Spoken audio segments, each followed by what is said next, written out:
É isso mesmo, a casa caiu para Alexandre de Moraes e para Lula porque o Donald Trump decidiu usar uma das suas armas mais poderosas contra eles. Bora então direto ao ponto, olha aqui comigo. Saiu na Reuters, olha aqui ó, olha a data. Tava pensando que o julgamento seria no dia 30, na verdade o julgamento foi hoje. E, pasme, Carvajal se declarou culpado, ou seja, ele confessou os crimes que cometeu. E um dos crimes, segundo o jornal espanhol, é de que o serviço de inteligência venezuelano no qual ele estava à frente, na verdade, controlava um cartel de drogas e que muitos políticos nesse cartel de drogas foram beneficiados. E, pasme, qual o nome que ele mencionou? Não se sabe se na corte americana, mas ele mencionou lá na Espanha, Lula. Você vai se surpreender. Bora então aqui direto pro vídeo que vale muito a pena ver. O ex-chefe de inteligência e contra-inteligência militar da Venezuela, Hugo Carvajal, conhecido como El Pollo, entregou a um juiz espanhol diversos documentos em que admite ter financiado ilegalmente movimentos políticos de esquerda na América Latina e na Europa. O material foi obtido pelo jornal espanhol OK Diário. Diz trechos, aspas, em um informe para o Tribunal Central de Instrução número 6 com o título Financiamento Ilegal do Podemos, nome de um partido de esquerda espanhol, Carvajal diz que o governo da Venezuela chegou a financiar Lula da Silva no Brasil. Carvajal ainda precisará provar com documentos as suas acusações, ressalta o periódico. Cris. Então, o jornal está se eximindo de responsabilidade ali, dizendo que ele ainda precisa provar a acusação com documentos. Mas, no início, a notícia vem como este ex-chefe de inteligência e contra-inteligência militar da Venezuela apresentou documentos em que admite que financiou ilegalmente movimentos políticos da esquerda em toda a América Latina e Europa. E depois, lá para frente, dá o título do documento como financiamento ilegal do Podemos, porque está entregando, claro, a autoridades espanholas, e Podemos é um partido de esquerda espanhol, não é o nosso Podemos no Brasil. Então, para mim, já tem documentos na história aí. Claro, a imprensa talvez não tenha tido acesso a todos os documentos e por isso está dizendo que ele vai ter que provar o que faz, o que fala. Mas já está dito ali e é um indício muito grande de financiamento ilegal. Eu queria só lembrar que houve uma CPMI aqui no Brasil para investigar os investimentos via dinheiro do BNDES no exterior, o que é proibido. Banco Nacional de Desenvolvimento Econômico e Social é para investir o nosso dinheiro do contribuinte brasileiro dentro do Brasil e financiou porto em Cuba, financiou metrô em Caracas e muitas outras obras pela África e pela própria América Latina, América do Sul e Central. Então, o que eu fiquei pensando aqui, esse dinheiro que saiu do BNDES, por exemplo, para o metrô de Caracas, e que a gente sabe que não voltou para o Brasil, foi dinheiro emprestado, nunca devolvido, se ele não voltou para o PT, para financiar campanhas do ex-presidente Lula ou da sua sucessora Dilma. São coisas que a gente precisa cobrar da nossa justiça também, da nossa polícia, que seja investigado, porque era dinheiro público que jamais poderia sair do Brasil e voltar para os cofres de um partido.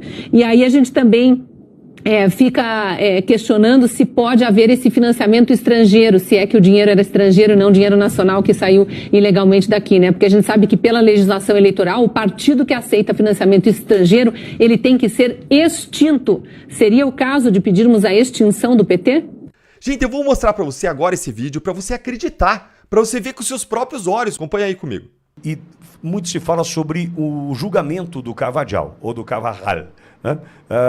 Falando para hoje, 23, você tem alguma informação sobre esse julgamento, João? Tenho sim, Pitoli. Na imprensa, quando a gente procura aqui nas redes sociais, a gente não encontra nada da imprensa tradicional falando a respeito disso. A imprensa internacional também não está tratando do tema. O que eu encontrei aqui nas redes sociais foi muita especulação. Mas eu encontrei aqui um site do Organized Crime and Corruption, que é um projeto de repórteres independentes que trabalham de maneira na esfera internacional.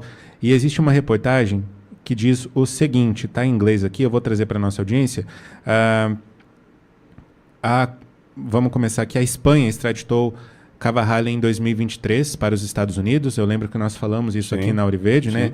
Ele foi acusado de conspiração de narcoterrorismo, bem como de armas e outros crimes de tráfico de drogas. Os procuradores o acusavam especificamente numa tentativa de 2006 de enviar um carregamento de 5 toneladas de cocaína da Venezuela para os Estados Unidos em um jato privado, mas ele foi detido durante uma escala no México. Bom, a alegação, a acusação alegou que Carvajal era um dos líderes do Cartel de los Soles. Eu não sei como é a pronúncia a tradução disso para português. Isso desde pelo menos 1999, e que eles buscavam inundar os Estados Unidos com cocaína e infligir os efeitos nocivos e viciantes da droga aos usuários. Bom, o que a gente tem mais de informação, Pitoli, que eu encontrei aqui em alguns veículos, dessa vez da imprensa internacional, é que ele está sendo julgado por um tribunal em Nova York. Sim, Tribunal Federal em Nova York. E o juiz responsável por esse caso marcou a data do início do julgamento de Carvajal para 30 de junho, ou seja, a partir do dia 30 deve começar esse julgamento em um tribunal de Nova York. Muito bem, João. Então, a expectativa é criada para segunda-feira da semana que vem. Embora alguns perfis da internet dizendo que poderia começar hoje. Walter, por que a gente precisa olhar para essa história do Carvajal? Como diria o João, sua pronúncia impecável. Eu já vou no Carvajal mesmo e vamos embora. Agradecendo ao João pela orientação, é claro. Walter, nós temos nesse cidadão provavelmente o grande mentor, o articulador ou o pivô da distribuição do recurso do narcotráfico na Venezuela e que, veja, provavelmente, temos que eles gostam de usar, né? Supostamente, deve ter alimentado campanhas eleitorais na América Central, Caribe e América do Sul. E isso poderia impactar diretamente a vida daqueles que compõem organizações como o Foro de São Paulo, FARC, dentre outros. Por quê, Walter? Porque esse dinheiro escorreu para pintar aquela América do Sul, em especial, de vermelho. E a gente sabe disso. E Carvajal vira, né, uma grande caixa preta desse assunto, porque ele sabe quem e quanto recebeu para campanhas eleitorais. Ou seja, dinheiro do narcotráfico alimentando campanhas eleitorais na América do Sul. Será que passou por aqui? Será que receberam dinheiro?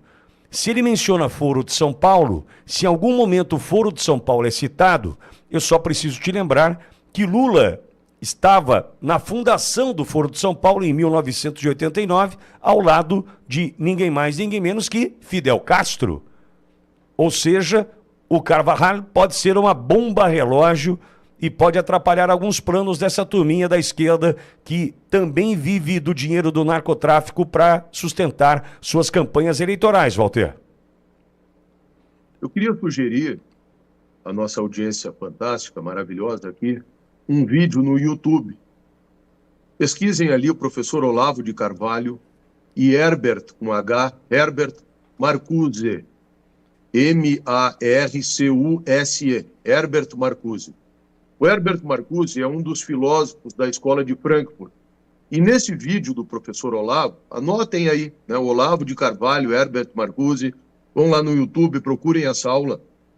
O professor Olavo explica como que o Herbert Marcuse sustentava, lá na década de 30 do século passado, que a questão da droga poderia ser um instrumento da revolução socialista. Né? Como que se poderia corroer os pilares da sociedade opressora, né? Essa sociedade machista, capitalista, burguesa, como que a partir do tráfico de drogas e dos artistas se poderia fazer não mais a revolução do proletariado, como Marx havia proposto, mas um novo tipo de revolução. Então, isso tem receita, Pitoli. Tem receita. Quem é que colocou o Gustavo Petro na presidência da Colômbia? Como é que as Farc se financiaram?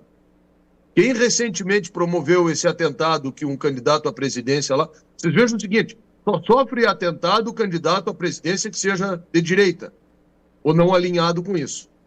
Então, essa máquina ela funciona de duas formas. Por um lado, para financiar uma facção política, um lado político, e, por outro lado, para financiar o extermínio dos adversários desse lado político.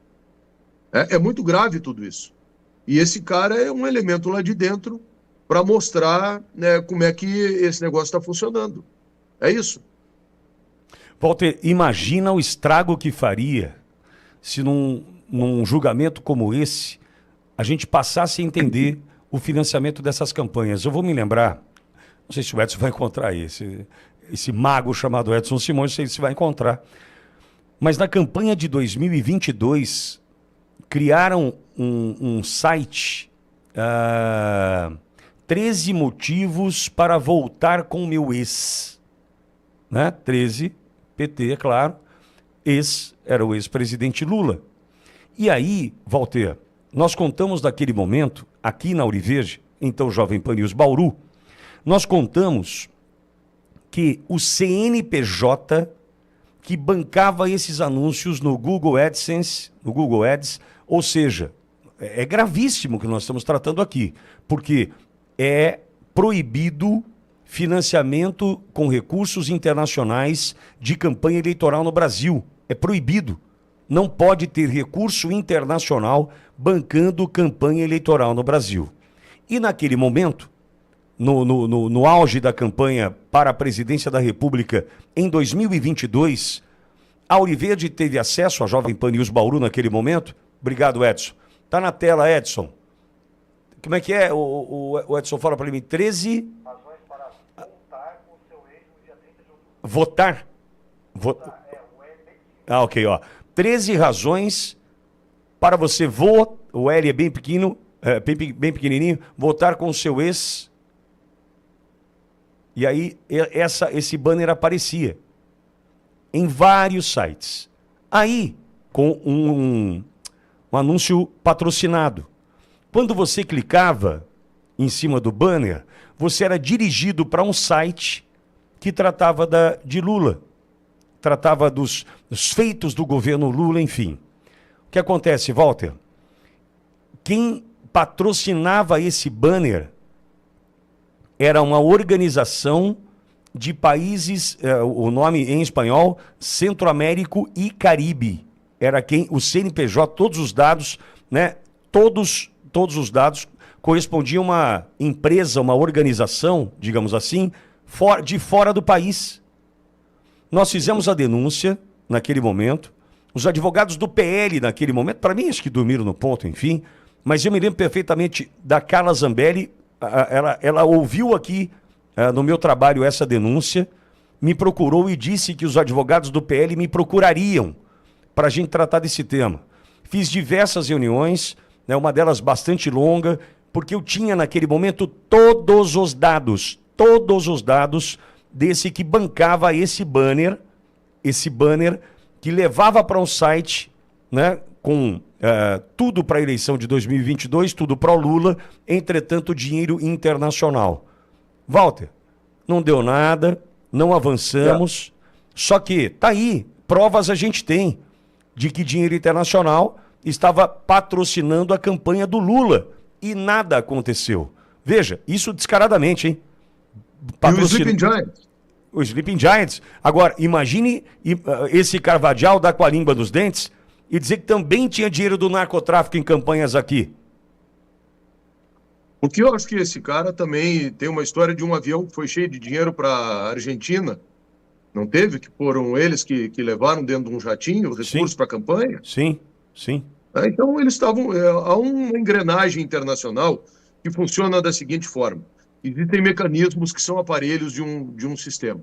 ONGs, sindicatos, grupos de jornalistas, coletivos, tudo isso, onde hoje se inclui, inclusive, esses organismos internacionais como a ONU, a serviço de uma causa, de um propósito. Vocês vejam que isso está articulado internacionalmente. Né? Não é à toa que alguém que não está alinhado com isso vai fazer uma palestra ou vai em algum outro lugar aí e imediatamente existem essas mobilizações que estão por dentro das universidades, que se apresentam, que tem braços jurídicos para entrar com representações, para perseguir. Eu mesmo sou vítima disso, estou com os meus direitos políticos cassados numa articulação com essa mesma tecnologia, né? Esse mesmo modus operandi. É assim que eles funcionam, Pitoli. Às vezes é uma ONG, às vezes é um sindicato, faz uma representação, encontra um companheiro lá dentro do aparato judiciário do Brasil ou de qualquer outro lugar.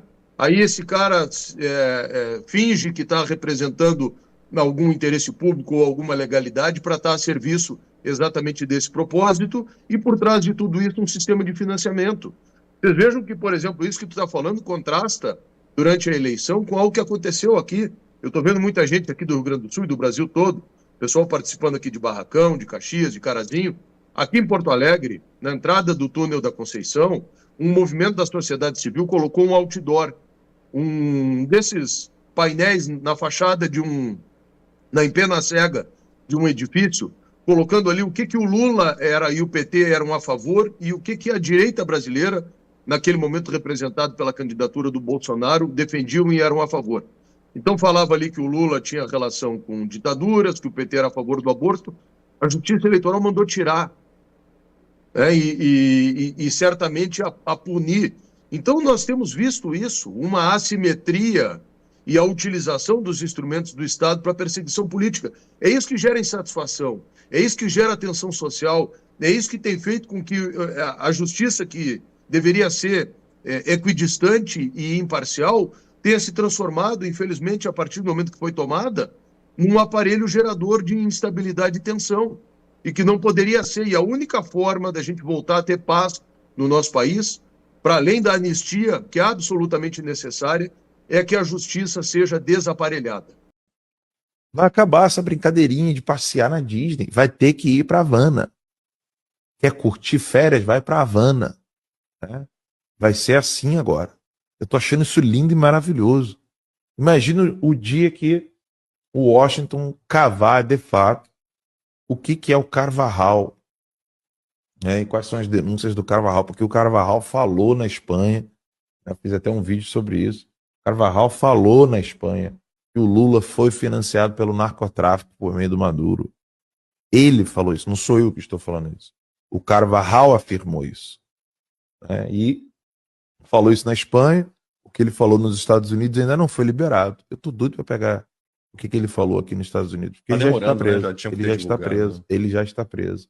E então, vai envolver muita gente no Brasil. Vai ser lindo ver Petro, Gustavo Petro, Lula, Maduro, todo mundo ali com categoria de terrorista. Vai ser maravilhoso. Eu tô aqui rezando pro Lula continuar usando como é o nome daquele negócio do árabe lá? Aquele paninho árabe. Kefir? Kefir, acho que é. Eu tô doido pra ver o Lula usando aquele... Judeu. Então, eu tô louco pra ver o Lula usando aquela parada ali, falando a la rua Cuba o tempo todo. E o Lula mandando o Alckmin. Porque agora o Alckmin não tem mais com quem sentar, né? Mataram todo mundo. Todo mundo, O Alckmin não tem mais. O pessoal tá até deixando o lugar vazio do lado dele, né? Quando você... Vai aqui, mas do lado dele não quer ficar, não. Arruma outro lugar aí, pelo amor de Deus. Todo mundo tá sentado com outra fileira, não, mais atrás. Pelo Mossad.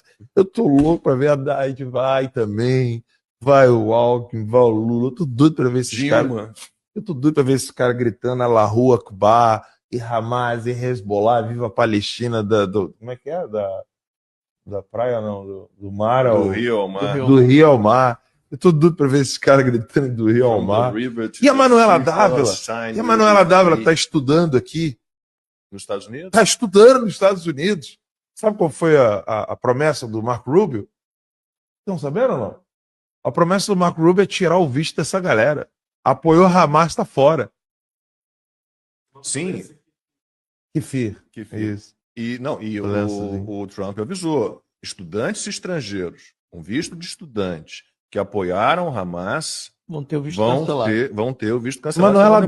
Manuela Dávila não vai mais poder comprar presentinho e roupinha pro filhinho dela aqui. Eu tô doido pra ver. Já mandei pra secretária do Marco Rubio. Tô falando sério, fala aqui ao vivo. Eu já mandei mesmo. Manuela Dávila. Ela é ex-congressista, ex-candidata e tal, não sei o quê. Ela apoia o Hamas. Mandei os links dela apoiando o Hamas. Beijo, Manuela.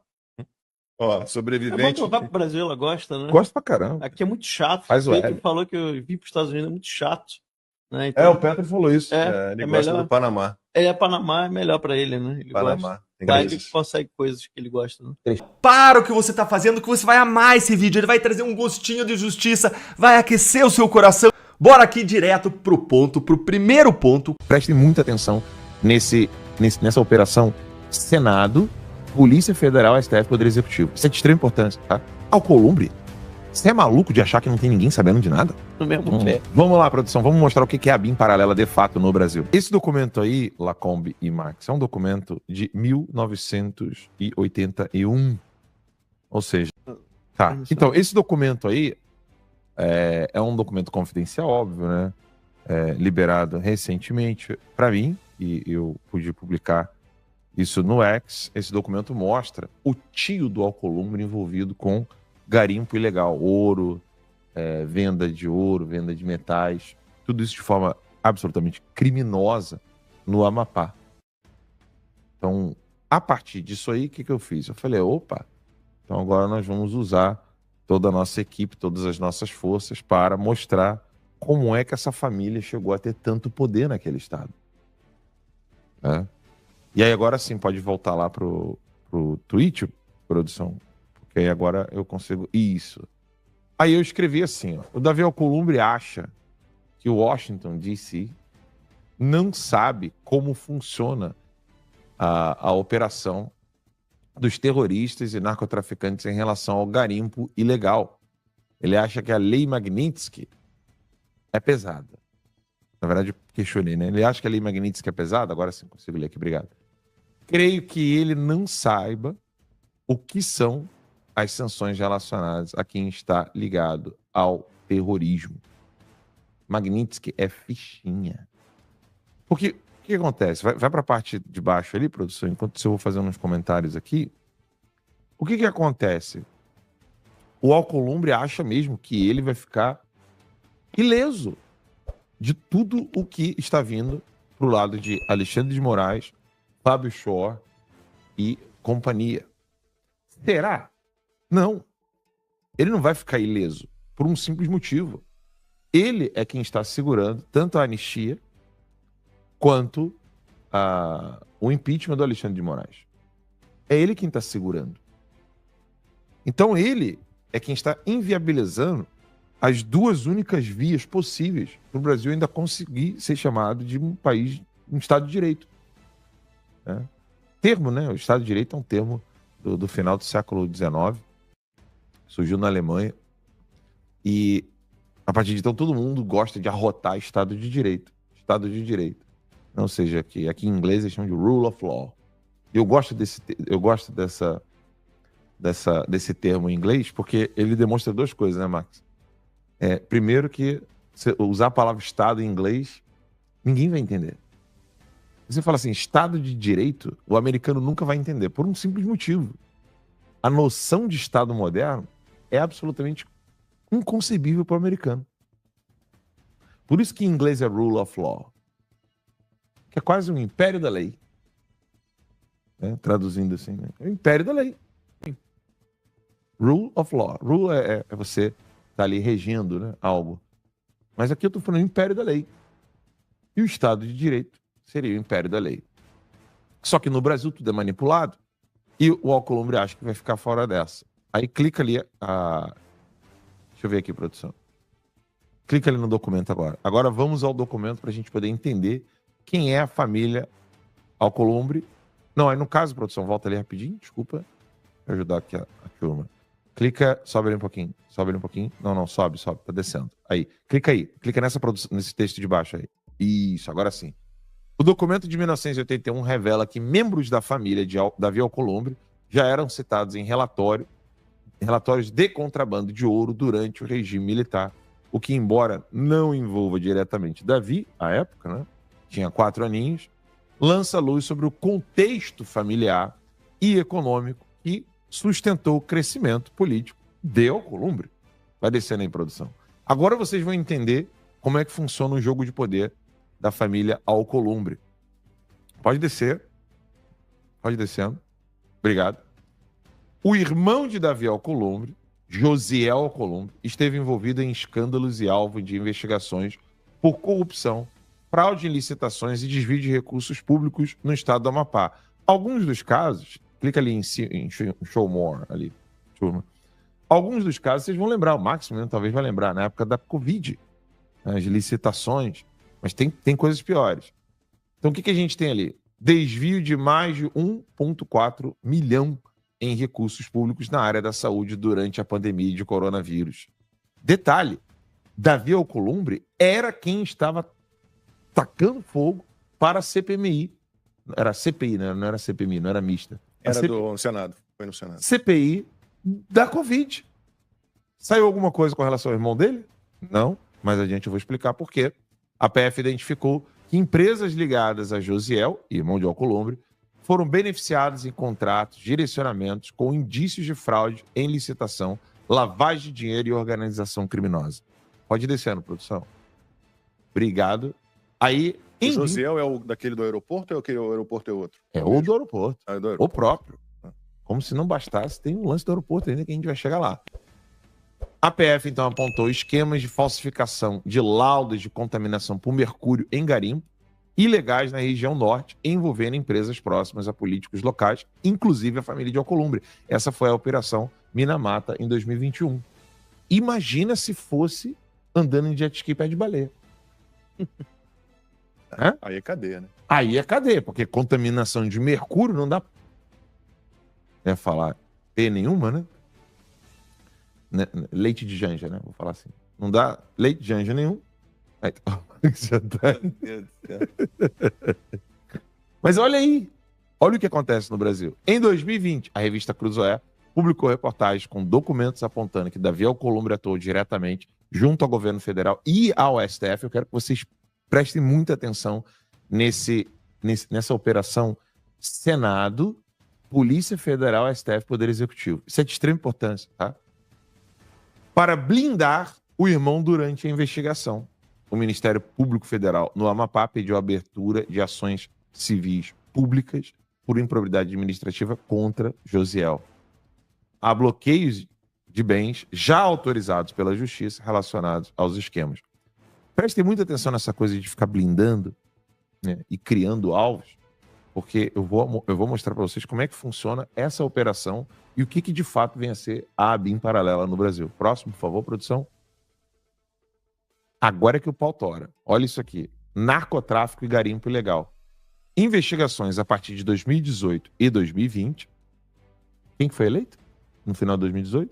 Bolsonaro. Obrigado. Demonstraram que rotas de narcotráfico na região norte, especialmente entre Amapá, Guiana Francesa e Venezuela, utilizavam pistas clandestinas e pequenos aeroportos privados. Vamos lá. O que o Trump... A gente já volta aqui já, tá, produção? Não sai dessa tela aí, não. Coloca a tela aqui em mim rapidinho. Eu quero fazer uma pergunta para o nosso público. O que o almirante... Era almirante? Da Marinha? O Garnier? Não, do Exército Americano, das Forças Armadas Americanas. Era, almirante. O que o almirante da Marinha foi fazer no norte do Brasil? Alguém lembra? Esse que Visitar a Tríplice Fronteira. Esse que foi proibido de ir ao Acre. Isso. Como é o nome dele? Era Hosley, né? Acho que Ele assim. foi proibido de ir ao Acre, lembra? Foi a Tríplice Fronteira do Acre.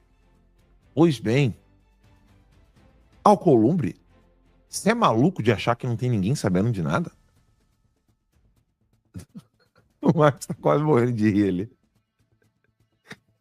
Ele acha que ninguém sabe de porra nenhuma, Marcos. Ele acha que os Estados Unidos é que nem o Brasil, né? Alvin Hosley. Alvin Halsey. Halsey. Alvin Halsey, almirante 4 estrelas da Marinha dos Estados Unidos, atualmente comandante do Comando Sul dos Estados Unidos, SOUTHCOM, desde novembro de 2024. E ele queria visitar onde? Alvin Halsey. Tríplice Fronteira ali no Acre. No Acre. Do lado de cá, né? Uhum. E aí, olha só, isso aqui. Lá falando que do lado oeste do Brasil, no noroeste do Brasil. E agora, o lado de cá, olha isso aqui. Bota a tela inteira esse tweet aí, produção. Porque isso aqui é de extrema importância. Então, na época ali de Bolsonaro, a PF tava assim, ó. Meu irmão, vamos pegar todos os narcotraficantes que estão ali, ó. Venezuela, Amapá, terra do Alcolumbre, né, e Guiana Francesa. Então a Polícia Federal interceptou voos ilegais que pousaram ou decolaram da pista associada à família Alcolumbre, transportando pasta base de cocaína, minério contrabandeado, ouro e tântalo. É fácil de encontrar tântalo, Max? Não. Hã? Dinheiro em espécie sem declaração. Pode descer, produção. E o dossiê completo, com detalhes sobre a família Alcolumbre, estará em breve na revista Timeline. E agora, para não segurar muito o microfone da vez para a gente poder bater um papo, eu quero mostrar para vocês como é que funciona esse organismo de você ter a Polícia Federal, que é a parte do DIP, né, que é, salvo engano, é o Departamento de Inteligência da Polícia Federal, o DIP, o Departamento de Inteligência, que tá na mão, sabe de quem? Fábio Shore. É outro que... Vocês lembram, né, que o Fábio Shore veio em Orlando pra Disney, né? Dá um rolê. Não faz muito tempo, né? Não faz, não. Você lembra disso, Max? Lembro. Fábio Shore? Volta, Fábio Shore. Venha pra Orlando. Eu quero ver você visitando o Mickey mais uma vez. Só mais uma vez. Tem uma música que é só mais uma vez? Só mais uma vez. Né? Comigo. Rapaz, eu não me arrisco a cantar nada. É isso mesmo. De quem é essa música? Amanhã, talvez. Outra, qual que é essa daí? Só mais uma vez? Como é que é? Amanhã, talvez. Beleza. Mas o Fábio Shore, só mais uma vez. Disney, Mickey Mouse, Minnie. Não vai sair nem do aeroporto. Não demais. Deixa o cara vir. Chegar na imigração. Deixa o cara vir. Não. Vai ter que voltar no mesmo pé. Vamos lá, produção. Vamos mostrar o que é a BIM paralela de fato no Brasil.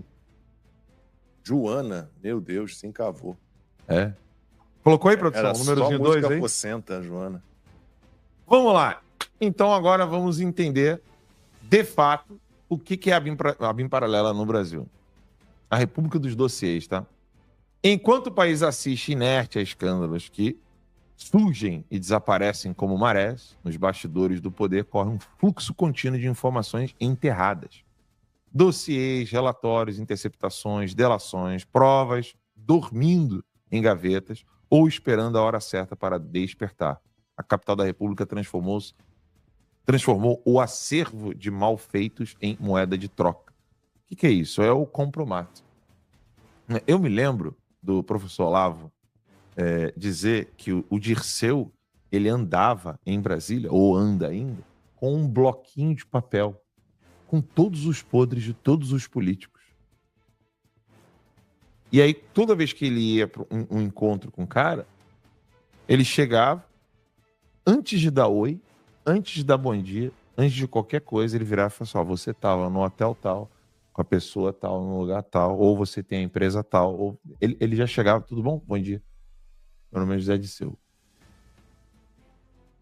Isso é gente finíssima. Não, e agente secreto do partido do exército cubano, que tá aí, ó, livre, leve e solto no Brasil.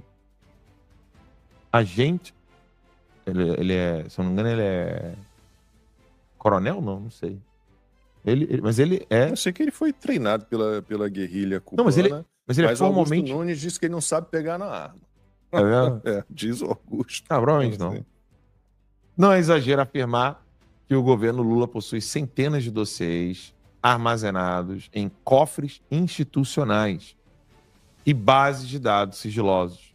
São usados como ferramentas de pressão para garantir que interlocutores, no caso deputados, senadores, ministros, boca de veludo, procuradores, cooperem com os planos de execução do executivo, ou, no mínimo, não atrapalhem. A ameaça é sempre a mesma: colaborar ou ver o seu nome explodir no noticiário, não é? O Mota. Diga aí, Mota. Com investigações reativadas ou escândalos ressuscitados. Pode descer aí, turminha, que aí eu disse, isso tudo vai estar no dossiê, tá? Não vou ficar aqui lendo textos e mais textos. Eu quero mostrar como funcionava a parte da BIM paralela. Pode descer, pode descer. Essa arapongagem aí, né? Agora vocês vão entender como é que a anistia não passa, por que que impeachment não passa. Pode ir descendo, produção? Pode ir descendo aí. Que eu não vou ler todo o texto. Em breve, nem Wi-Fi passa. Eu acho que, na verdade, já tá descendo e eu não tô vendo aqui o retorno. Não, eu não. Aqui tá travado pra mim. Tá não? Então desce aí, produção. Pode descer. Pode descer. Aí, para na flight level ali rapidinho, desculpa, turma. Sobe um pouquinho. Aí, maravilha. Então, aí eu recebi ontem uma série de documentos da Operação Flight Level. Eu não tinha nem ouvido falar nessa operação. De repente, quando eu fui ver Flight Level no Google, se você colocasse no Google, Flight Level, quem é que foi? Perguntem pro Grok aí, eu vou perguntar aqui agora, quer ver? Vou fazer um exercício aqui, ó. Mas é porque agora acho que ele vai usar o meu tweet, né? Mas o que foi a Operação Flight Level? Porque eu recebi todos os documentos dessa galera, dessa operação aí. Aqui, ó, perguntando aqui pro Grok, no X. Perguntando agora aqui, ao vivaço. O que foi a Operação Flight Level? Não tem nome de ninguém nas matérias.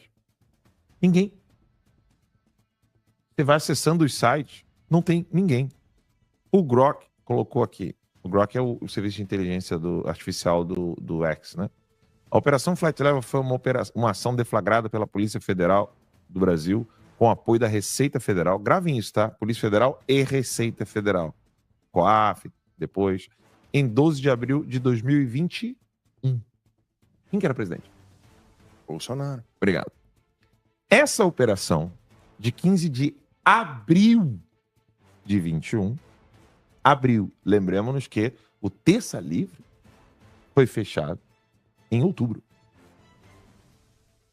Bolsonaro estava ali, ó, no auge, conseguindo manter o país firme e forte no meio da pandemia. Mas o que tinha nessa operação? Essa operação foi com o objetivo de combater crime de tráfico internacional de drogas, organização criminosa e lavagem de dinheiro. Segundo o Grok, eu tô lendo o Grok aqui, isso que eu fiz agora, tá? A operação teve início após a apreensão em outubro de 2020, né, antes de 21, um avião executivo brasileiro no aeroporto internacional de... Vê se essa palavrinha soa legal para vocês. Lisboa, Portugal. Vai ter um fórum jurídico maravilhoso em Lisboa agora, daqui a pouquinho. Festa da democracia lá. Vai ter com um jatinho particular, né? Claro. Então, esse jatinho particular que foi para Lisboa, Portugal, transportava 175 quilos de cocaína e teria partido de Belo Horizonte, Minas Gerais. Detalhes da operação. Tô lendo o Grok aqui ainda. Nem é ainda o nosso dossiê, porque o nosso dossiê tem os documentos originais. Tá? Da Polícia Federal. Esse aqui é só o Grok. Eu só tô lendo aqui o que todo mundo pode ler. A PF identificou que sócios e operadores da aeronave estavam envolvidos em um esquema de transporte de drogas por meio de aviões privados. A organização criminosa utilizava laranjas e fantasmas para ocultar bens adquiridos com o crime, como imóveis, veículos de luxo, joias e criptoativos, Max. Cumprimento: 2 mandados de prisão preventiva e 20 mandados de busca e apreensão em cidades como Belo Horizonte, Lagoa Santa, Rio de Janeiro, São Paulo e Goiânia. Bloqueio de conta de 29 pessoas físicas e jurídicas, sequestro de 15 veículos, 5 imóveis e 8 aeronaves. Só que o detalhe é o seguinte, pode olhar aqui, ó, não tem nome de ninguém. Ó, pode olhar. Não tem nome de ninguém. Se você colocar no Google, assim, bom, peraí, operação de narcotraficante, cocaína e tal, e não tem nome de ninguém. Agora volta para a introdução do nosso dossiê, porque esse dossiê tá enorme, vai ser publicado na revista Timeline, e agora é que a brincadeira começa. Só para assinante, né? Só para assinante. Só para assinante. A Operação Flight Level, documentada neste dossiê da Timeline, é um exemplo trágico. Uma investigação sólida com provas, nomes, pela primeira vez, conexões internacionais, abafada. Pô, peraí. Como é que você abafa um troço desse? Ligando narcotraficante. Tem PCC no meio, tá? Tem tudo. E ninguém, não tem nome de ninguém. Mas o nome de ninguém. Em nenhuma matéria de jornal.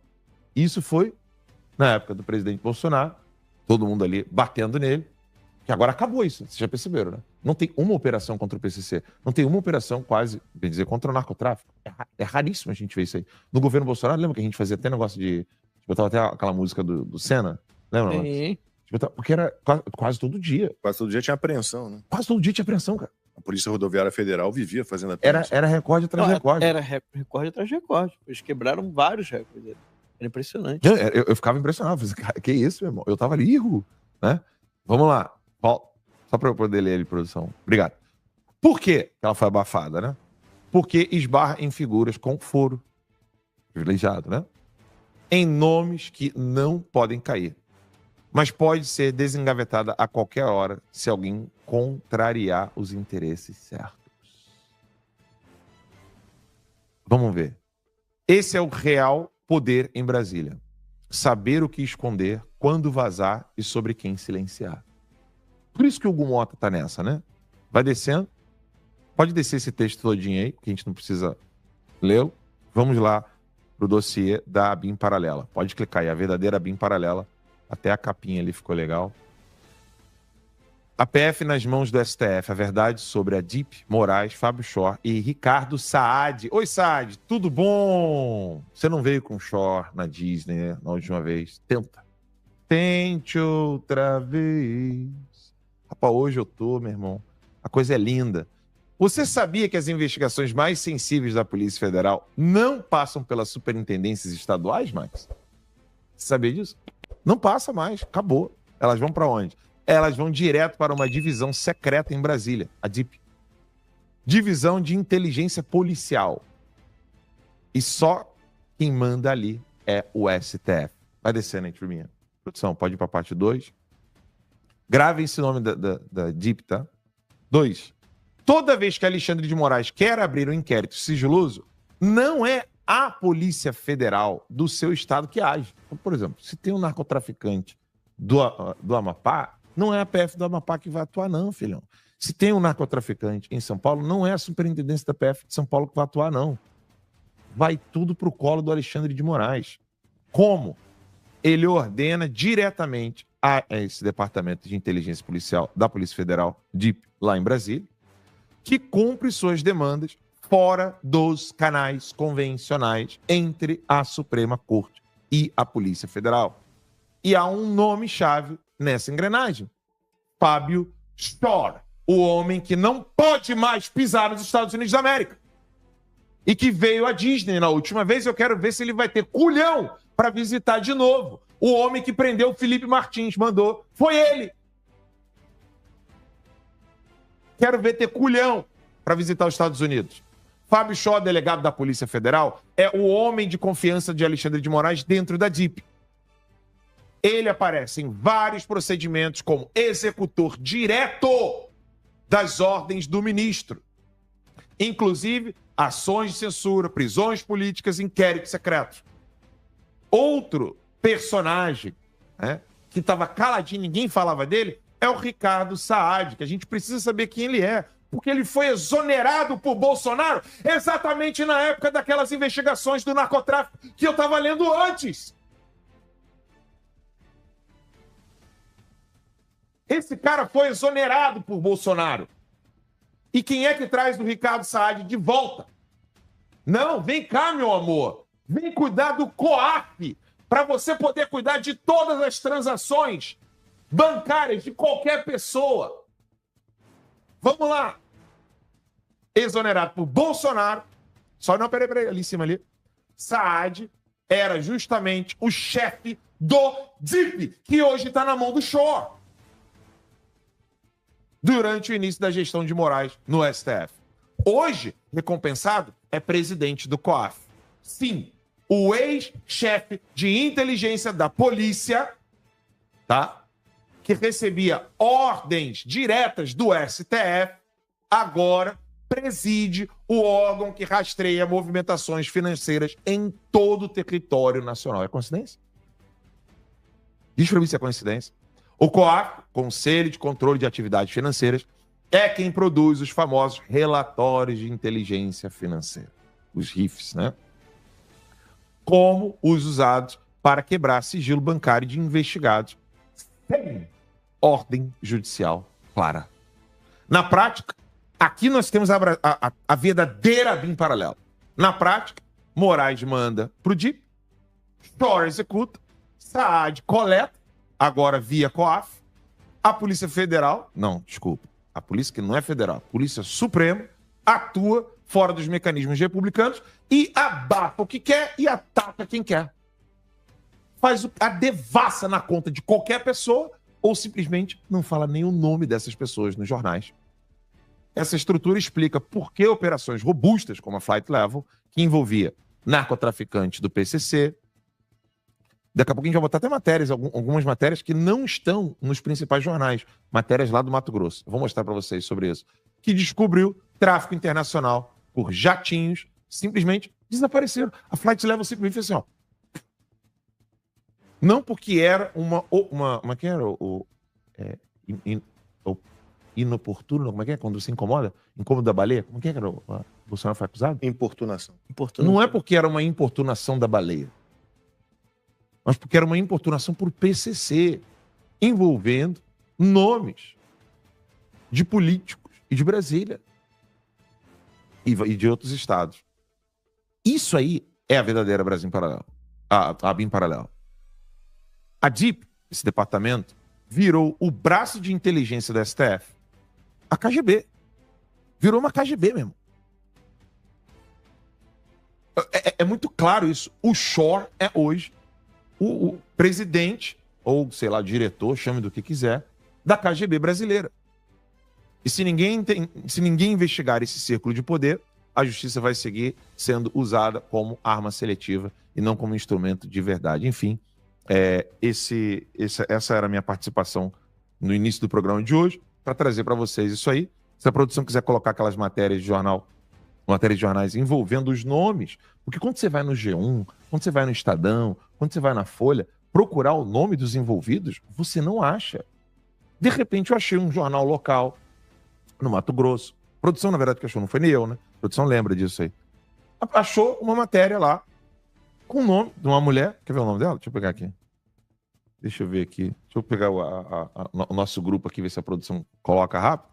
Era isso aí, a namorada e lobista de Mato Grosso, que se uniu ao PCC para enviar drogas à Europa. Você vê, tem matérias locais falando. É a Nelma Kodama, pô. É? Conhecidíssima. Conhecidíssima. Ela estava nessa operação Também. da Flight Level.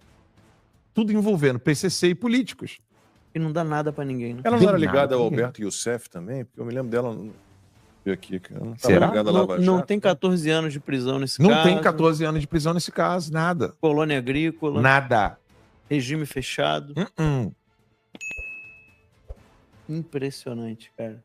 O dossiê completo, gente, que assim, nenhum jornal vai publicar um dossiê como esse, nenhum no Brasil, até mesmo porque nós tivemos acesso a todos os documentos da Polícia Federal envolvendo isso aí, exclusivos, né? São documentos. A gente não vai colocar os documentos para vocês, óbvio, né? Jornalista não faz isso. Mas tá lá a matéria e... Tá aqui, ó. Ela foi presa tentando embarcar com 200 mil euros no aeroporto de Guarulhos e ela foi investigada, presa e condenada no esquema da Petrobras pela força-tarefa do MPF, do Ministério Público Federal, na Operação Lava Jato. Pô, Toda essa galera foi abafada. tá tudo ligado, né? Lava Jato. Meu Deus do céu, cara. Impressionante. País é uma vergonha. Agora, existe a BIM paralela? Claro que existe. Ó, ela era amante do Youssef, que a Fernanda Carelli lembrando. Ela tinha esse esquema. Ela era ligada mesmo, literalmente. ao Alberto Youssef. Em espanhol, né? É, exatamente. Eles se conheciam biblicamente falando. Então, existe a BIM paralela? Claro que existe. A BIM paralela é Moraes, Shor, Ricardo Saad e companhia. Bora então aqui direto pro vídeo que vale muito a pena ver.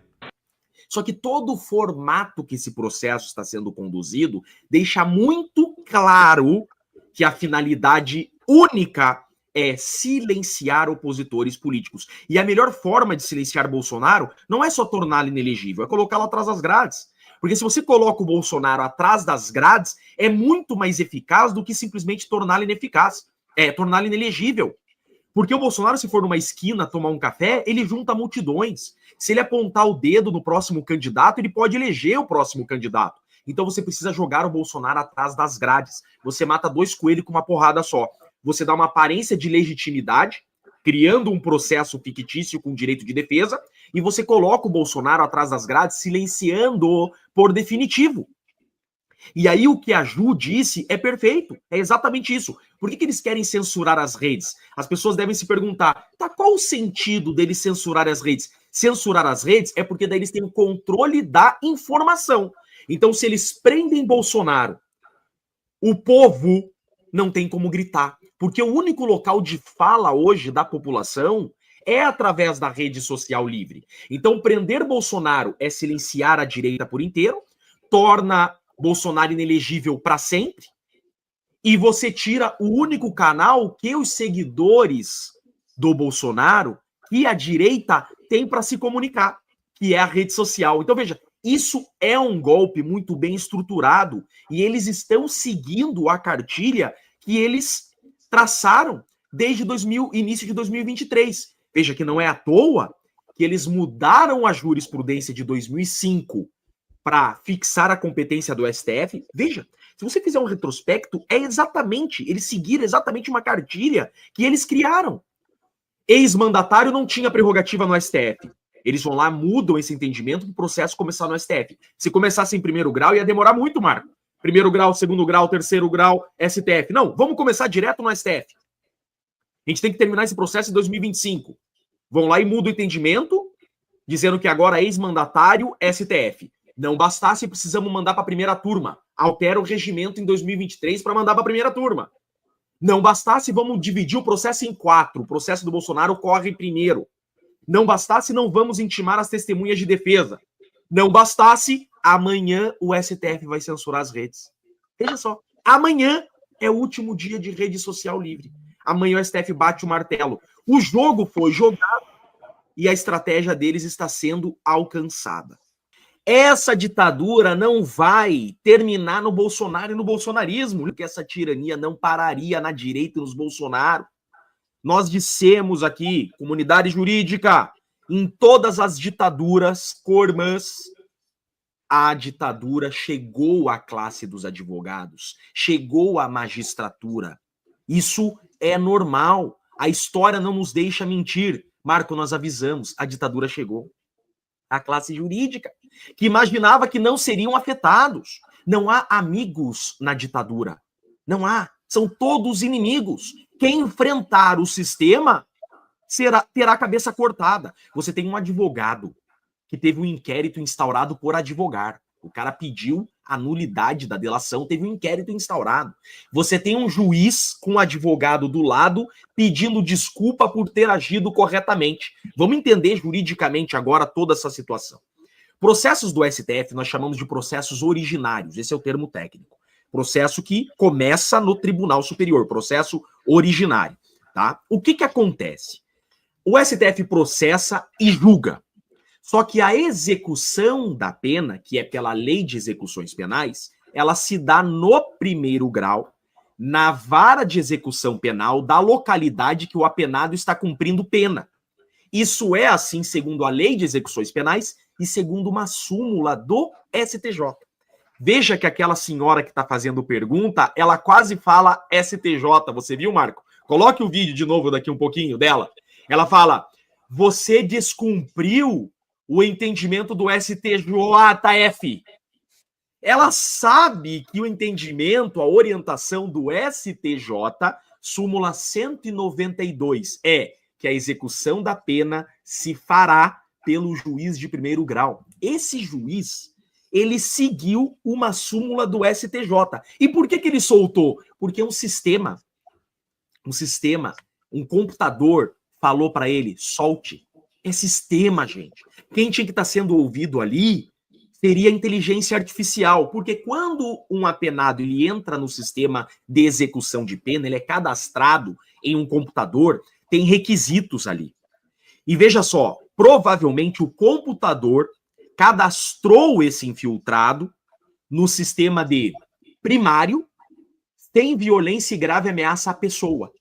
Então o sistema preencheu lá. Ele é primário, e o crime que ele foi condenado não tem violência e grave ameaça à pessoa. Ou seja, Quando o sistema calcular que ele cumpriu 2 anos e 7 meses da pena, porque ele foi condenado, se eu não estou enganado, há 14 anos, né?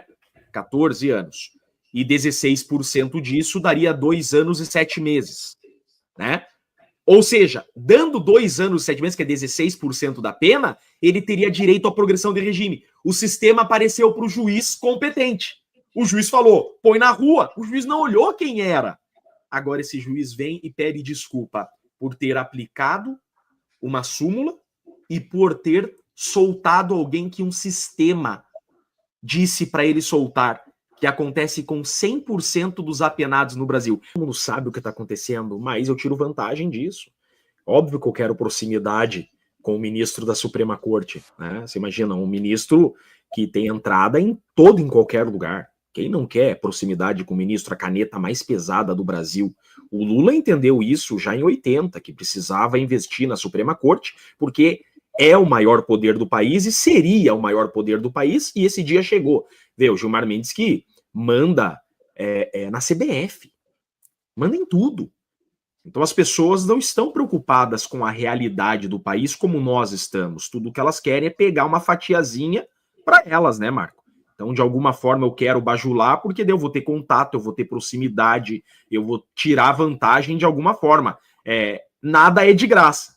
Nada é de graça. Obviamente, essa pessoa que está fazendo campanha por ele, está dando esse título, a conta vai chegar em algum momento desse relacionamento, dessa proximidade. E Brasília gira em torno disso. De favor e recompensa, e uma hora a conta chega, e a conta ela é paga. E é assim que funciona a Brasília. Brasília funciona exatamente assim. É um plantar e colher diário de favores e de relacionamentos, né? Cara, eu fiquei assustado com os detalhes que o Paulo trouxe. Eu não sabia que ele passou pelo que ele passou. Ele chegou a ser conduzido, preso nos Estados Unidos. Eu não imaginava que ele tinha sofrido tanto como ele sofreu. Mas é importante a gente fazer um retrospecto que o formato utilizado pela atual ditadura, porque tem gente que está pensando assim, que ditadura é essa que nós estamos vivendo no Brasil, que as pessoas estão tendo direito de defesa? É aí que está. Eles estão utilizando o processo criminal para silenciar opositores políticos, porque esse é o melhor formato das ditaduras modernas, porque você dá uma aparência de legitimidade à perseguição. Você não derrubou um avião, você não pendurou o teu opositor em praça pública, você não matou o teu opositor fisicamente, mas você dá uma aparência de legitimidade. Nós estamos deixando ele ser defendido.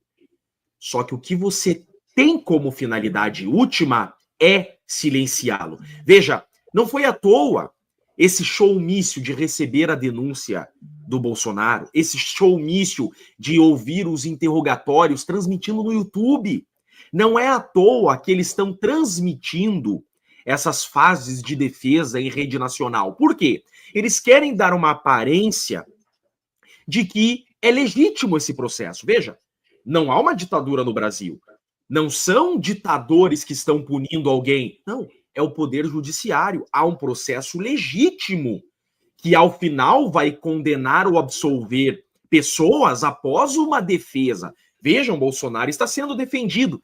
É teatro. É isso que a gente chama de jogo de cartas marcadas. Eles dão uma aparência de legitimidade, mas a sentença já está pronta. Isso acontece na Venezuela, em Nicarágua. Veja, na Venezuela, Marco, não tem preso político. Só tem preso por crime comum. Óbvio. É o novo formato. Veja, o crime que essas pessoas estão sendo presas são crimes comuns, não são crimes políticos. São crimes de atentado ao Estado Democrático. Está previsto no Código Penal. Você vê, né? O nosso meio, a comunidade jurídica, culturalmente é muito de esquerda. Então, diferente da Lava Jato, esse momento que nós estamos vivendo, a comunidade jurídica virou as costas para as arbitrariedades. É como se o inimigo fosse comum. Lembro que na época da Lava Jato, a comunidade jurídica extremamente unida, extremamente, palestras, seminários, livros, só se falava daquilo. Todo mundo, uma corrente contra a Lava Jato, que era um tribunal de exceção, era um tribunal das maiores ilegalidades já vistas na história do Brasil. Hoje você tem um processo que é infinitamente mais ilegal, é infinitamente mais arbitrário, é incomparável o Lava Jato com a trama golpista. Incomparável, não tem nenhuma semelhança. A trama golpista não é um processo. É absurdo. E a comunidade jurídica, silente, calada, inexistente. Por quê? Porque a cultura da comunidade jurídica é ser de esquerda. E eles têm, a maioria, né? Eu não e conheço muitos que não, mas 90% tem no Bolsonaro, no bolsonarismo, na direita, o inimigo. Então eles estão aplaudindo, ou melhor, estavam aplaudindo, achando o máximo essa perseguição. É como na época de caçar as bruxas, né? A exceção é necessária.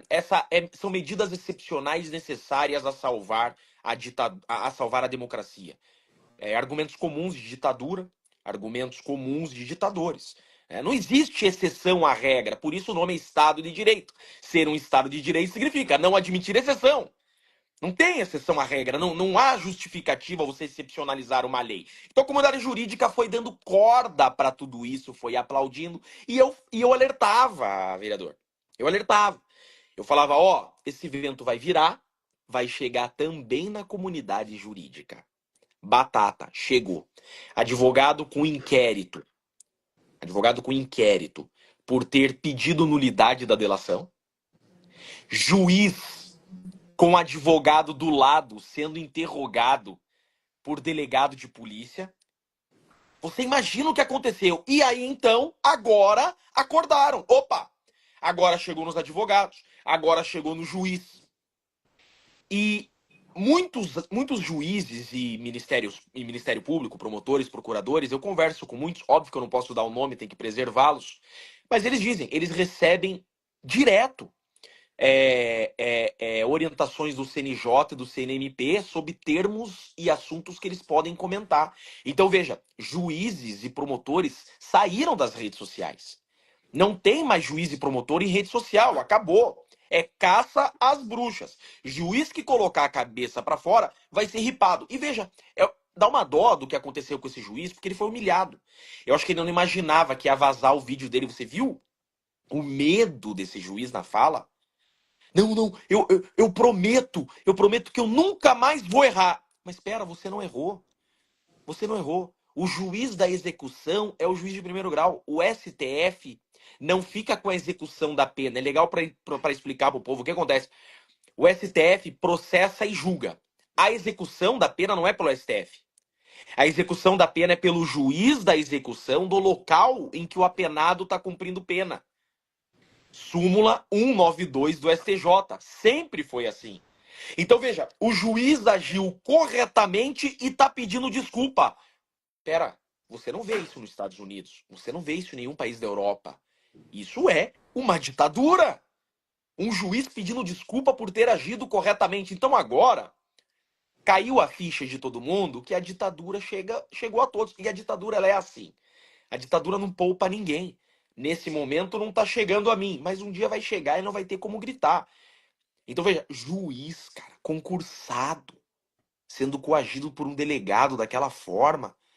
E há ainda quem defenda esse estado totalitário que nós estamos vivendo. É uma pena tudo isso, mas não há outra palavra a dar. Não é clichê, não é papinho, não. O Brasil é uma ditadura da toga. É importante olharmos para a história, o motivo pelo qual nós temos a tripartição de poderes. O que acontece? Quando nós criamos o Estado, esse Estado passou a se voltar contra o povo que o criou. Aí vem o chamado Leviatã. Leviatã foi o Estado que se volta contra o povo e começa a aprisionar o povo, sufocar o povo. Montesquieu, então, tem a ideia genial de criar a tripartição de poderes com a ideia de freios e contrapesos.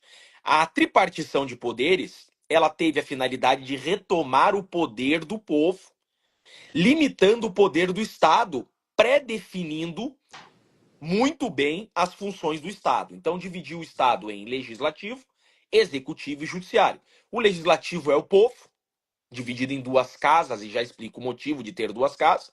É o povo no legislativo. O executivo cuida do erário, cuida da grana, então o administrador é o síndico do prédio.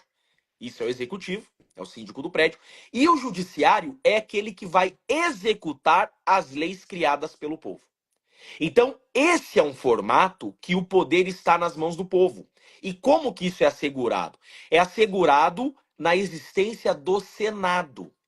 Porque o Senado faz o papel constitucional de fiscalizar os outros poderes e poder tracionar a corda quando os outros poderes deixam de ser independentes e harmônicos. Por exemplo, quando um poder invade o outro, o nome disso é crime de responsabilidade. A Constituição assegura ao Senado, que é o povo, o poder de colocar o presidente, os ministros do STF no seu devido lugar. Então é o Senado que tem que chegar e falar, ó, isso é crime de responsabilidade, nós vamos instaurar impeachment.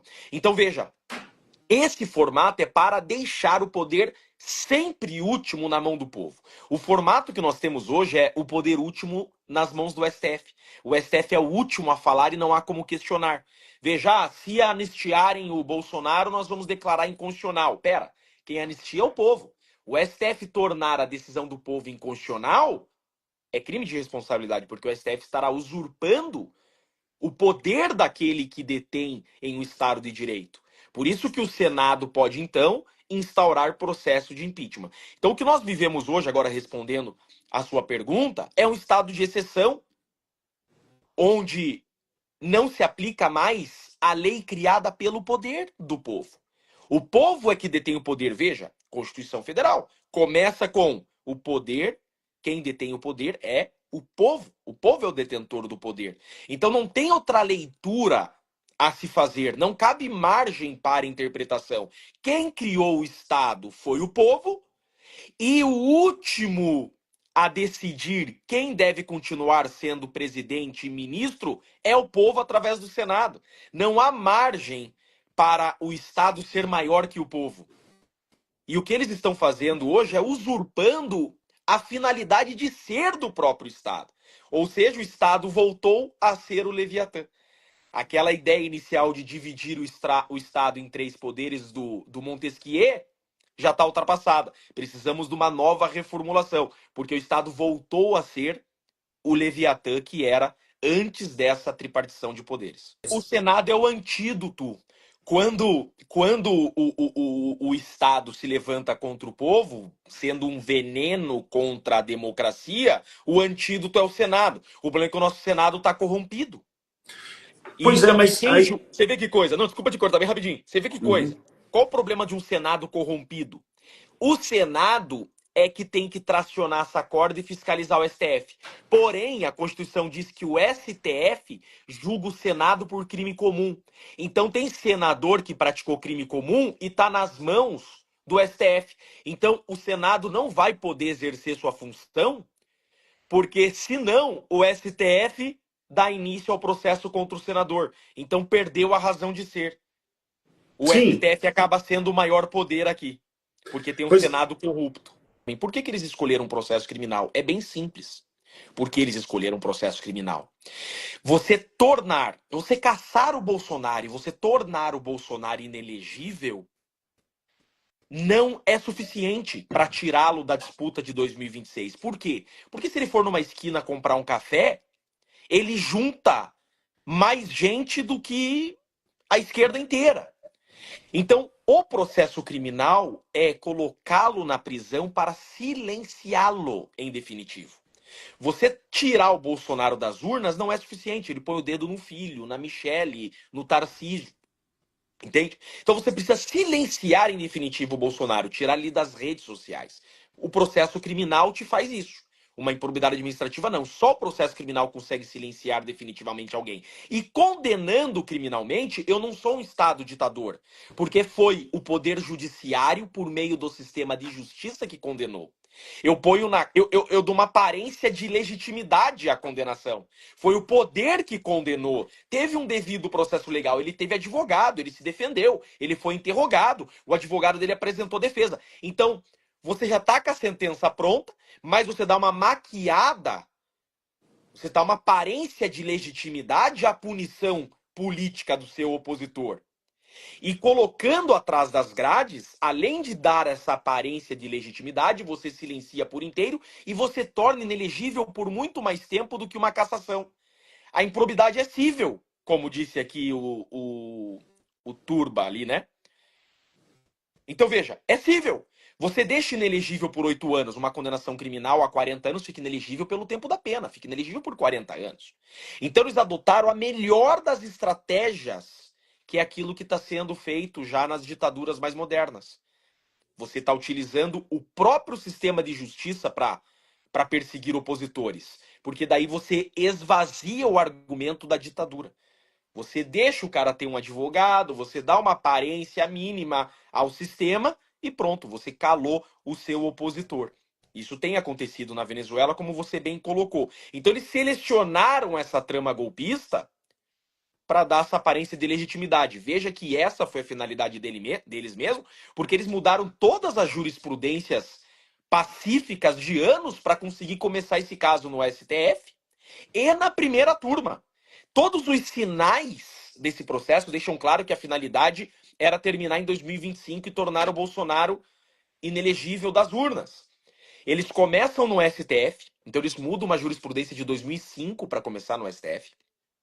Depois eles mudam o regimento interno em 2023 para mandar para a primeira turma. Depois eles separam em 4 processos para ficar mais rápido, começando com o processo do Bolsonaro por primeiro. Depois eles dizem que não vão intimar as testemunhas das defesas, as defesas têm que levar suas próprias testemunhas. Veja, tudo que eles podiam fazer para tornar esse processo o mais rápido possível, eles já fizeram. A Constituição é a lei maior e ela traz nortes. A Constituição Federal tem essa finalidade. Ela é o seguinte: ela institui o ordenamento jurídico. Tudo que está abaixo dela merece respeito a ela. Mas a regulamentação dos dispositivos constitucionais se faz pelas leis infraconstitucionais. Um país não pode ser dirigido pela Constituição. A Constituição ela é o norte. A Constituição dá o norte e aí vem as edições das leis abaixo da Constituição que vão trazer os fundamentos, vão regulamentar os temas. O que está faltando no Brasil são essas leis infraconstitucionais regulamentando o próprio artigo 53 da Constituição. Então deveria o Congresso, começando pelo Congresso, regulamentar o entendimento do artigo 53. Então cria-se uma lei infraconstitucional para tratar do artigo 53. Você não pode contrariá-lo, mas você deve interpretá-lo e seguir regramentos, estendendo, inclusive, a normatividade. Essa é a razão de ser da lei infraconstitucional, que segue o raciocínio da Constituição. O regimento interno, por sua vez, é uma norma administrativa que também pode fazer isso. Também pode fazer isso. Então, o regimento interno pode, seguindo a constitucionalidade do tema, trazer regulamentações administrativas. Entende? Então vocês podem, por meio do regimento interno, dizer a forma como se executará o cumprimento de uma pena, a forma como... Porque a própria Constituição Federal diz que normas de procedimento podem se fazer por meio da lei infraconstitucional. Perfeito. Então o que está faltando no Brasil são normas procedimentais de execução do artigo 53. Tornozeleira pode ser até lei estadual, porque é norma procedimental, pode ser de lei estadual, pode ser a Alep do Espírito Santo, pode ter um regramento próprio sobre as tornozeleiras no Espírito Santo. Não está na hora de fazer uma reforma do sistema judicial, né? Sistema judiciário. Passou da hora, né, vereador? Passou da hora. O Brasil precisa com urgência de uma reforma do sistema de justiça. Com urgência. O sistema de justiça não pode governar o país. O Brasil está sendo governado pelo poder judiciário. Há uma necessidade urgente de uma reforma. Eu não estou acompanhando esse debate. Não sei nem se é um debate público que está havendo ou é um debate institucional. Mas eu não estou acompanhando. Mas eu tenho centenas de ideias que a gente pode ficar horas aqui debatendo do formato que eu penso que seria o melhor nessa reforma do sistema de justiça. Mas um dia a gente marca um debate, quando você for senador da República, você me convida para um café no seu gabinete e a gente elabora um baita de um projeto de lei para uma reforma que seja próxima ao desejado da nossa Constituição da República. Vou te mostrar qual que foi a resposta de Bolsonaro, que em menos de 1 minuto, 1 minutinho, demoliu a narrativa da PF, da PGR, do STF, de que teria havido uma tentativa de golpe de Estado no Brasil. Bora lá então assistir esse momento especial juntos. Bora então aqui direto pro vídeo que vale muito a pena ver. Eleições no ano que vem. Um grande aliado nosso, né? O do mundo livre é o atual presidente dos Estados Unidos, Donald Trump, que lá ele pune quem não respeita a liberdade de expressão. Tá aqui a primeira emenda deles. E, obviamente, por que eles defendem isso? País democrático, que tem liberdade de expressão, ele pode fazer negócio. Ele não faz negócio com a Coreia do Norte, não faz com Cuba, e praticamente não está fazendo com a Venezuela também. Então a liberdade de expressão é bom para todo mundo. Você vê lá no Irã, uma parte da população comemorando o que está acontecendo lá. Por que eles veem? A possibilidade da derrubada dos ayatollahs e voltar a uma democracia como existia há 40 anos. Né? Então é isso daí que... Agora, quando eu falava, enquanto presidente, de liberdade, muita gente zombava de mim. A liberdade é igual o sol, todo dia vai nascer. Viu que não é. E se mira hoje em cima da liberdade de expressão. Então, igual você, Piton, você já sofreu em outras emissoras aí, pela sua maneira de ser. São poucos órgãos de imprensa que são livres, como vocês, a Oeste, e outros poucos por aí, né, que resistem a isso aí. Se, de acordo com a decisão final do que o Supremo já decidiu, realmente vai ser complicado as eleições do ano que vem. Ou se prepara o ambiente, se o Lula vier candidato, ele ser reeleito. Porque não vai ter contestação. Na minha campanha, eu fui impedido preventivamente de ligar Lula a ditadores como Maduro, como Ortega na Nicarágua, tá certo? Eu não podia botar o Lula com o gol do CPX lá no Complexo do Alemão. Eu não podia mostrar que o Lula, por exemplo, defendia o aborto. A locução dele também, certas vezes, falou justificando o roubo de celular. Ele não podia mostrar mais 7 de setembro. Não podia mostrar nada. Inclusive, tem uma preventiva para mim, né? Que eu não podia baixar o preço do combustível. Eu jamais baixaria o preço do combustível, como a Dilma fez lá atrás, na canetada. Sim. Nós baixamos, tirando os impostos federais, do diesel, da gasolina, do etanol, do gás de cozinha, e botamos um teto no ICMS, com o parlamento do nosso lado. Que, por exemplo, tinha estado que cobrava até 34% de ICMS, botamos um teto 17%. Para falar sobre esse assunto aqui, ninguém melhor que o Saxida aqui. Eu quero só convidar os ouvintes da Aure Verde para a seguinte reflexão. Quando eu assumi como ministro de Minas e Energia, o preço do barril do petróleo estava $126. Quando nós saímos do governo, o preço do petróleo estava entre $90 e $100. E o preço da gasolina estava abaixo de R$5. Hoje, o barril do petróleo está $70. A gasolina está acima de R$6. Sim. Então fica aí a reflexão para vocês verem o que foi feito com o presidente Bolsonaro. E o Temer pegou a Petrobras com uma dívida próxima a 900 bilhões de reais. O Temer pagou a parte dessa dívida, eu paguei outra parte, sobrou ainda, mas pelo que eu estou vendo, essa dívida não está sendo abatida, está congelada lá. Exato. Vai sobrar para quem assumir 27 pagar essa dívida da Petrobras. Olha, foi um trabalho difícil escolher um partido, né, para disputar a reeleição. Em 22 tinha que ter um partido. Então, conversei com vários partidos. Foi decidido para mim, o meu irmão, que mora em Miracatu, o Renato Bolsonaro, eu ir para o PL. Ele estava no PL. Conversei com o Valdemar. Nós fomos apresentados um para o outro, né, os seus defeitos.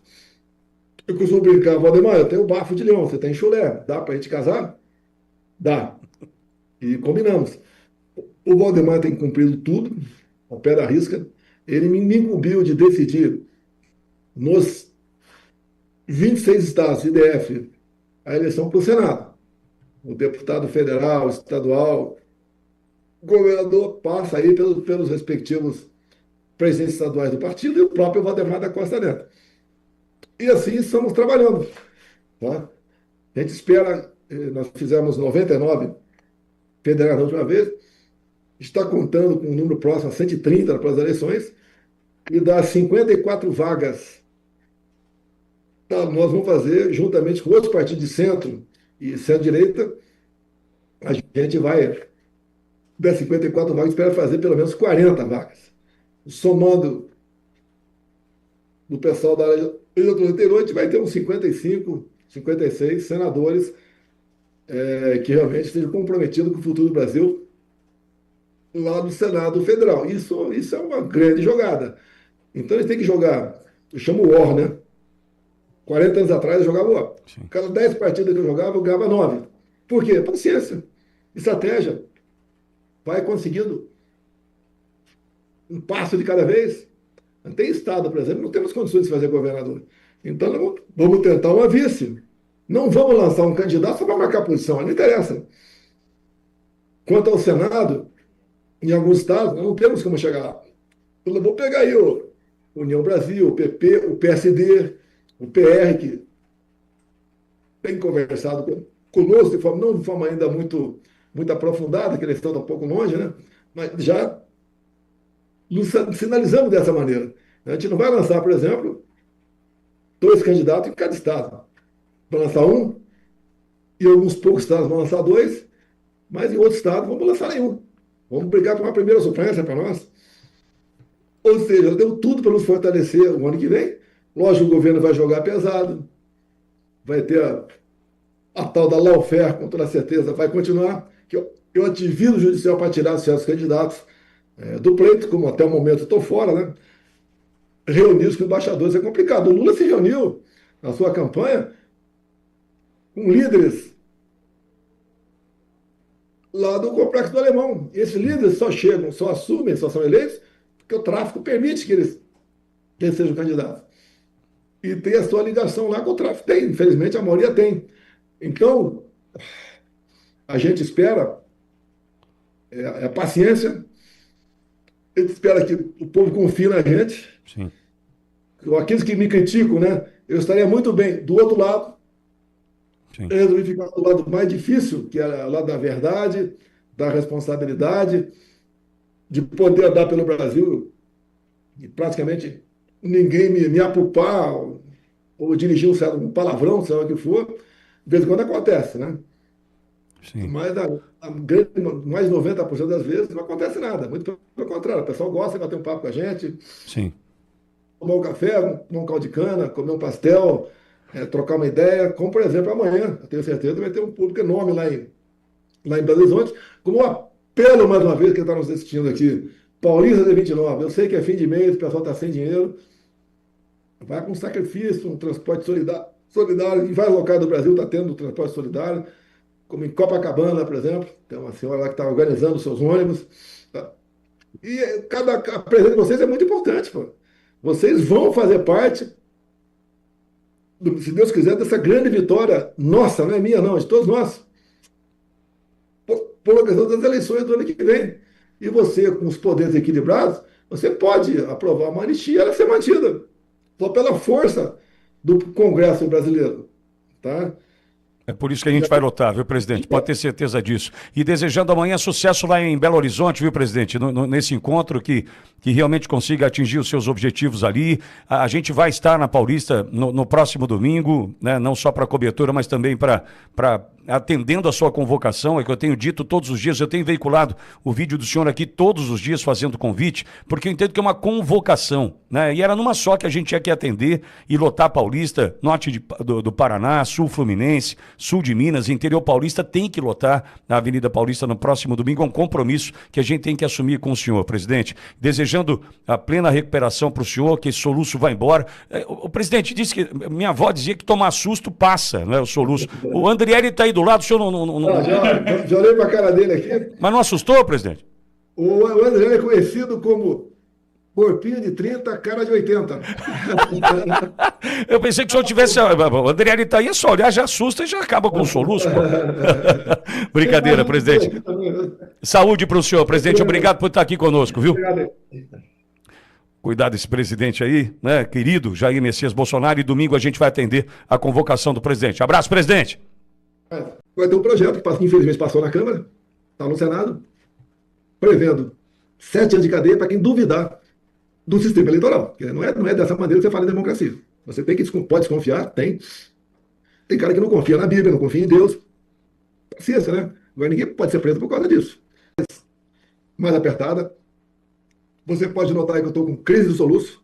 Estou até bem agora, mas fica horas a fio, fico soluçando, não tem remédio para isso. Agora, essas agendas são importantes, um pouco de sacrifício da gente. Os 70 anos de idade pesam um pouco, mas vale a pena. Eu acho que amanhã, em Belo Horizonte, será um grande evento. Depois, na Paulista, a gente até aproveita a oportunidade aqui, pede quem esteja nos ouvindo, né, que ajude na divulgação. Compareça, a pauta é justiça, é liberdade e anistia. Não desistam. É o terceiro encontro que a gente faz na Paulista, do ano passado para agora. Agora, alguns querem a solução de imediato. Você não vai ter. Agora, se jogarmos a toalha, fica pior para todo mundo. É sinal que o sistema venceu. Eu quero é que a democracia vença. Eu quero, quando se fala em anistia, né? Eu não sei por que a esquerda está contra a anistia. Porque basicamente todas as anistias no Brasil, a esquerda foi a beneficiada. A última, uma das últimas, né? Foi em 79. Ali foi anistiada gente que pegou armas, que explodiu carro-bomba, que roubou banco, que sequestrou aviões, que justiçou companheiros. Então foi anistiado. O presidente Figueiredo deu essa anistia lá atrás e fez uma certa pacificação no Brasil. Aqui é a mesma coisa. A pacificação, no meu entender, virá dessa anistia. No meio militar, você tem noção do que é a liberdade.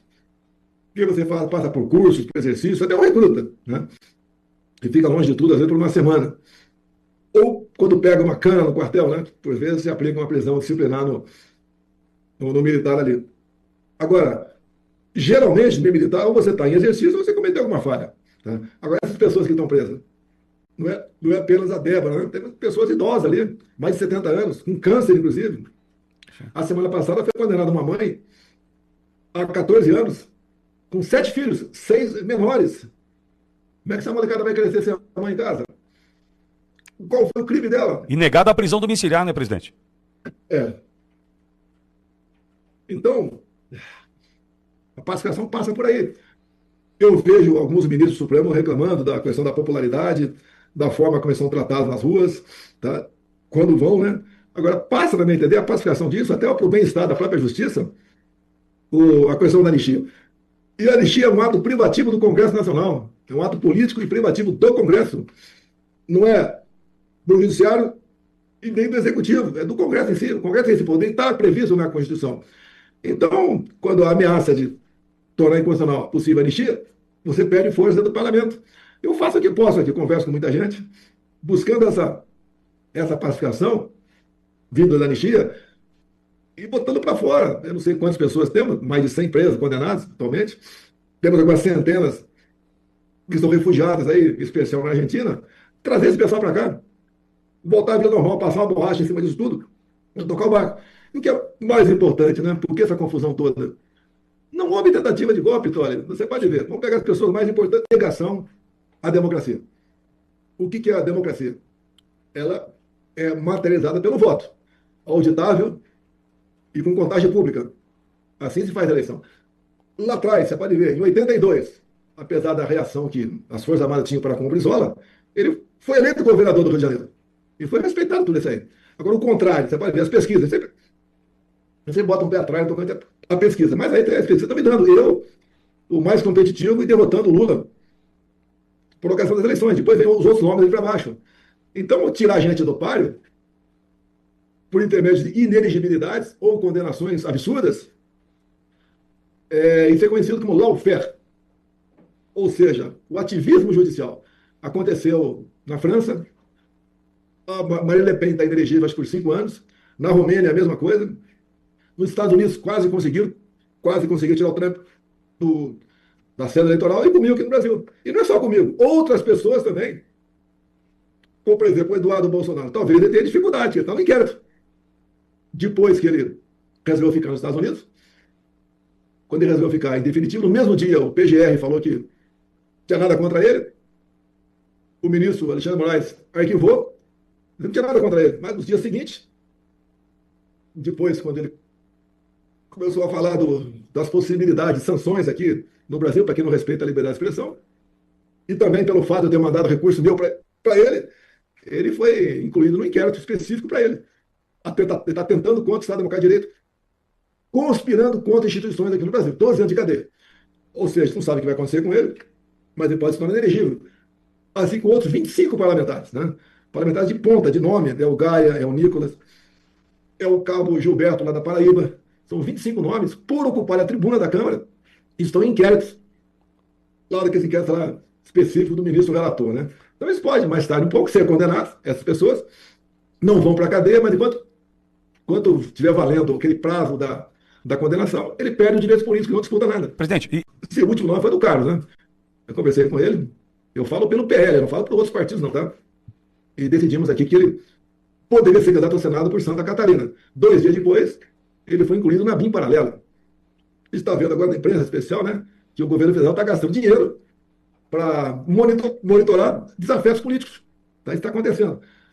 Então, esse processo todo, juntado com que o Supremo decidiu prorrogar a validade dos inquéritos até 2026, é sinal que eles vão estar ativos nessa questão. Eles vão, não é que vão, né?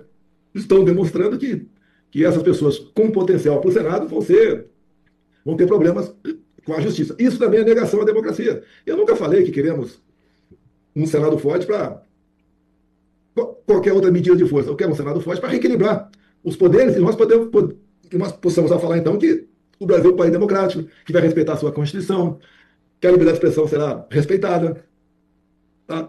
Que essa liberdade junto às mídias sociais seja para valer. Você pega um blogueiro qualquer, ou ativista aí, né? Se ele começar a escrever coisas que não condiz com a realidade, o pessoal abandona, como nós temos várias pessoas que foram abandonadas, mudaram de lado, né, sem motivo nenhum, e foram abandonadas. Agora, os outros, que têm uma certa coerência, né, vão ser mais do que mantidos, vão ser fortalecidos. É isso que nós queremos. A democracia é a convivência pacífica de opiniões contrárias. Presidente, o senhor mencionou... 2 coisas, né? Só não caiu de podre há mais tempo, porque tinha muita gordura do nosso governo. Deixamos muita coisa contratada. A economia no verde.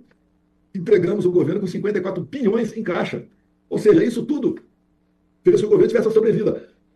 Hoje, por exemplo, né, o governo gastou, além do previsto, 300 bilhões de reais. É uma conta que alguém vai pagar. Esse alguém é o povo trabalhador. Não há dúvida. Tá? Você vê, foram 24 medidas do atual governo para aumentar impostos ou criar impostos. Ninguém aguenta isso. Nós demos um exemplo contrário lá atrás. Diminuímos a carga tributária. Tá certo? Então, esse dinheiro gasto aí sem qualquer responsabilidade vai impactar em quem assumir o governo em 27. Quem assumir em 27 vai ter que tomar algumas medidas salgadas, porque a nossa dívida já está em 9 trilhões de reais. Isso dá só de juros mais de 2 bilhões por dia. Como é que você vai sanear? Eu tenho uma